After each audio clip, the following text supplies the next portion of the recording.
this comes at the end of a season where we'd not quite been able to overhaul Lincoln at the top of the table. We'd obviously been in that sort of ding-dong battle for top in the National League, and one only goes up automatically. So we had to settle for the playoffs. And I remember we'd only played Aldershot a couple of weeks before playing them in the playoffs, and they looked a really dangerous side. They had a few quite lively players in their team. And I remember thinking that this is going to be a really tough, not just one game, but the two legs will be really tough for us. And I went down there on a midweek night, I think it was, wasn't it? And it couldn't have gone any more perfectly for Tranmere if they'd have written the script themselves, I suppose. I don't think there was anyone that thought, yeah, we'll stroll out of here with a 3-0 lead going back to Prenton Park, but that's exactly what happened.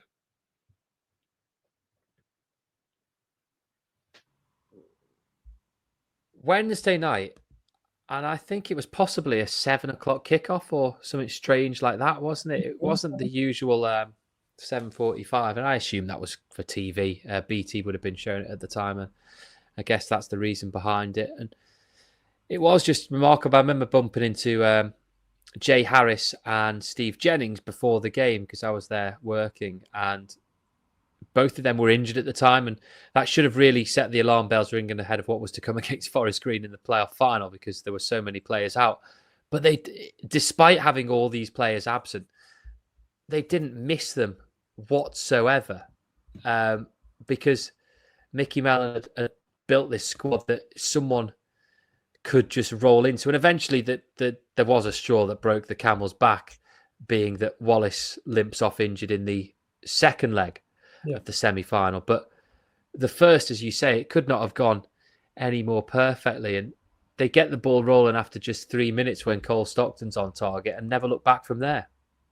No, and the point you make there about the injuries, I think up until that point, Mickey had obviously settled on that 3 at the back system, hadn't he, with the wing backs, with Jennings playing just behind the front two. I think it was the penultimate game of the season. Lee Vaughan had suffered the broken leg to a pretty reckless tackle on the touchline. And so that meant a change. So we're going into this game with a completely different shape. So it's testament to him and the coaching staff and the players as well that they could take this on and morph into this new shape for what was a really important game, but also a really difficult game because Aldershot had really impressed me when I'd seen them that season. They had some really good players. But yeah, we got that early goal where we sort of harried them down into their own corner, and Stockton controlled the ball and span and put it in the bottom corner. And there were a few nervy moments. I think they hit the bar at one point. And they had a few chances because they were quite sharp with their interplay at the top end. But then we weather the storm. We go in at 1-0, and then obviously the goalkeeper, not long after the restart, drops the ball and Norwood taps it in on the goal line, which made it obviously a little bit more difficult for Aldershot to come back into it. But I think they made a little bit of a mistake chasing the game as they did, because if you look, our third goal is it a 2-on-2 counter towards the end, and Norwood rolls it for Stockton to put in.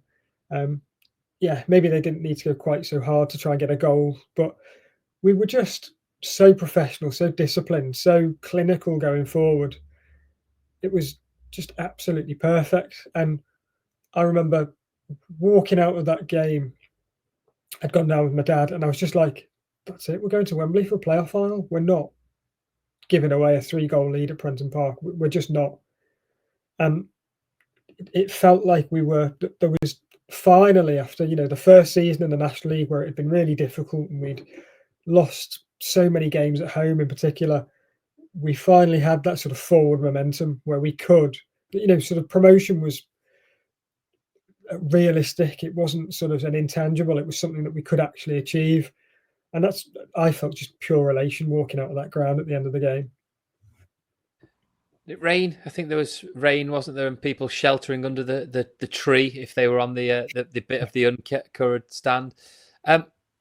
I want to explore the second goal a little bit more because you were at the far end of the pitch from where that was. Now, the press box at Aldershot is slightly weighted towards, as you look at the pitch, the right hand side, and therefore the far end from where the away fans are situated.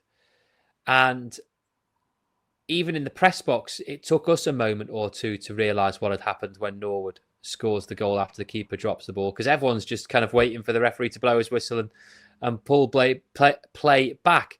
And we had a better view of it than you would have on the terrace. So can you remember what you were thinking when that happened? Exactly that. I was waiting for the referee to blow up for a free kick because I assumed someone had knocked the ball out of his hands or whatever. And obviously, if you watch the highlights back now, there's that slight sort of silent period, which is a little bit too long for when you normally score a goal. But then there's the realization when Norwood runs off celebrating that we're 2-0 up here. It's the keeper that's dropped the ball. So yeah, we couldn't tell either. We were sat on the side, but we were still quite far away from it, and there's all sorts of bodies going up for the cross that Rydal had put in. But yeah, we were just waiting for a free kick as well. Obviously, it didn't come, and you have that sort of slightly odd moment where the moment's passed, but you've still got to celebrate the goal some way. So yeah, I was just waiting for the free kick as well. Obviously, it didn't come.